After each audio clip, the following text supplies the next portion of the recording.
आकाशवाणी भोपाल से प्रस्तुत हैं प्रादेशिक समाचार।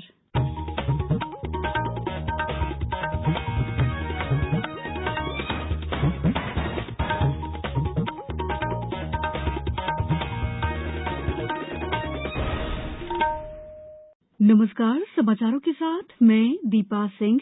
पहले एक अपील। देश कोविड टीकाकरण अभियान के अंतर्गत 150 करोड़ टीके लगाने की दिशा में निरंतर आगे बढ़ रहा है।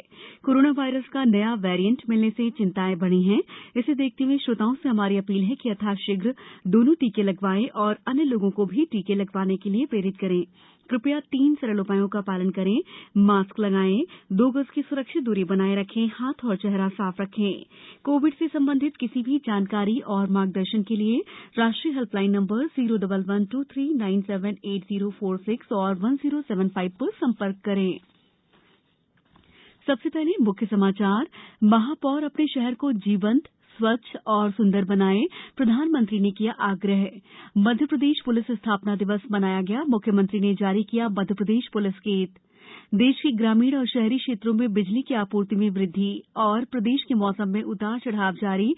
पश्चिमी विक्षोभ के कारण नहीं पड़ रही है तेज सर्दी। अब समाचार विस्तार से।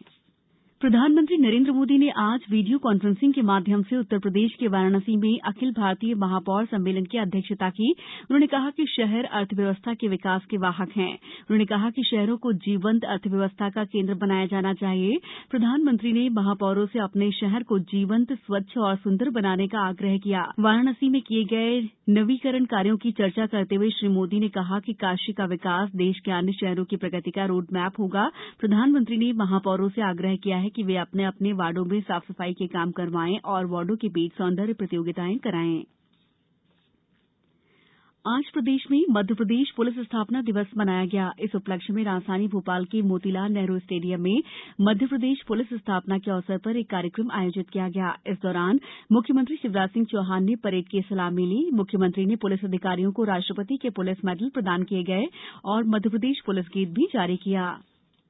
केंद्र ने कहा है कि कोविड महामारी फैलने के बाद इस साल अक्टूबर तक भारतीय समुदाय कल्याण कोष से लगभग 44 करोड़ रुपए खर्च किए गए हैं। लोकसभा में एक प्रश्न के लिखित उत्तर में विदेश मंत्री वी मुरलीधरन ने बताया कि इस साल सितंबर तक भारतीय समुदाय कल्याण कोष में लगभग 7 करोड़ रुपए की राशि उपलब्ध है।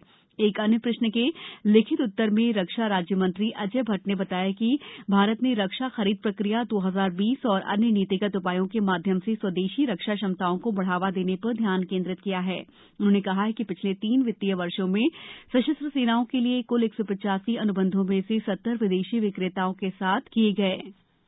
प्रादेशिक समाचार एकांश दूरदर्शन केंद्र भोपाल में रहने वाले भारतीय मूल के इच्छुक उम्मीदवारों से असिस्टेंट वेब एडिटर, समाचार वाचक हिंदी, आलेख संपादक उर्दू, सीजी ऑपरेटर उर्दू और समाचार वाचक उर्दू के रूप में आकस्मिक असाइनमेंट के रूप में पैनल में शामिल होने के लिए आवेदन आमंत्रित करता है।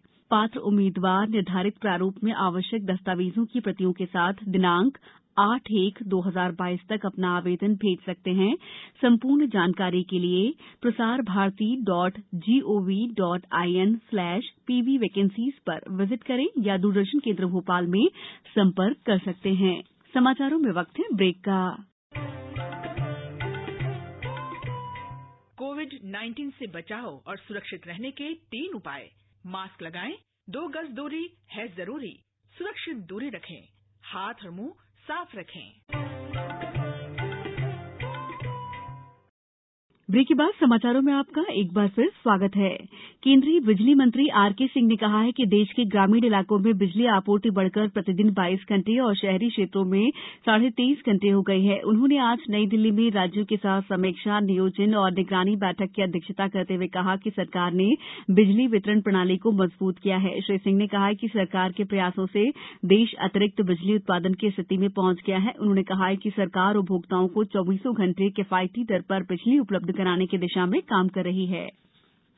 तमिलनाडु के कुन्नूर में हुए हेलीकॉप्टर हादसे में मृत ग्रुप कैप्टन वरुण सिंह का अंतिम संस्कार आज सैन्य सम्मान के साथ बैरागढ़ स्थित विश्राम घाट में किया गया। वरुण सिंह को उनके भाई और बेटे ने मुखाग्नि दी। इसके पहले कल सेना के विमान से दिवंगत ग्रुप कैप्टन वरुण सिंह का पार्थिव शरीर बेंगलुरु से स्टेट हैंगर भोपाल पहुंचा था, जहां पर गार्ड ऑफ ऑनर दिया गया। मुख्यमंत्री शिवराज सिंह चौहान के साथ ही जनप्रतिनिधियों, अधिकारियों, मिलिट्री और पैरा मिलिट्री फोर्स के अधिकारियों ने उन्हें श्रद्धांजलि अर्पित की। कैप्टन वरुण सिंह की पार्थिव देह स्टेट हैंगर से उनके निवास के लिए रवाना हुई। मुख्यमंत्री श्री चौहान भी इस यात्रा में शामिल हुए। उन्होंने कहा कि उनके परिवार को 1 करोड़ रुपए की सम्मान निधि और 1 सदस्य को नौकरी दी जाएगी। उमरिया जिले के बांधवगढ़ नेशनल पार्क में कल से बांधवगढ़ पहाड़ पर स्थित सद्गुरु कबीर धर्मदास साहिब कबीर गुफा दर्शन यात्रा के अवसर पर पारंपरिक मेले का आयोजन किया जा रहा है। श्रद्धालु सुबह 8 बजे से गुफा में दर्शन के लिए जा सकेंगे। मेला और गुफा दर्शन यात्रा हेतु टाइगर रिजर्व प्रबंधन द्वारा वृहद व्यवस्था की गई है। श्रद्धालुओं को पैदल ही कबीर गुफा दर्शन के लिए जाना होगा। सद्गुरु कबीर धर्मदास साहिब के संत कबीर गुफा तक जाने के लिए शुल्क देकर वाहन से ले जा सकेंगे।